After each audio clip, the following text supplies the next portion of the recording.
Disa nga rrugët ku është ndërhyrë për të shtrirë rrjetin e ri të ujësjellësit po kthehen në gjendjen e mëparshme. Është një kërkesë e Bashkisë së Vlorës drejtuar firmës që po zbaton këtë projekt për të mundësuar rikthimin e rrugës në gjendjen e tyre normale. Gjatë kësaj të martë u punua për këtë qëllim në asfaltimin e pjesëve të hapura në rrugën pranë shkollës 9-vjeçare Jani Minga. Në një pjesë të mirë të rrugëve kryesore, përfshirë Transballkaniken dhe Unazën e qytetit, janë asfaltuar pjesët e dëmtuara, të cilat u hapën për shtrimin e rrjetit të ri të ujësjellësit.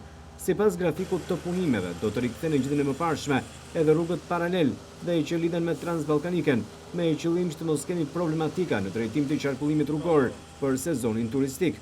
Synimi është që rrugët kryesore të jenë të aksesueshme, e ndërsa këto rrugë do të kthehen në gjendjen normale. Rrjeti i ri i ujësjellësit do të shtrihet në brendësi të lagjeve për të mos penguar kështu rrugët kryesore gjatë sezonit turistik.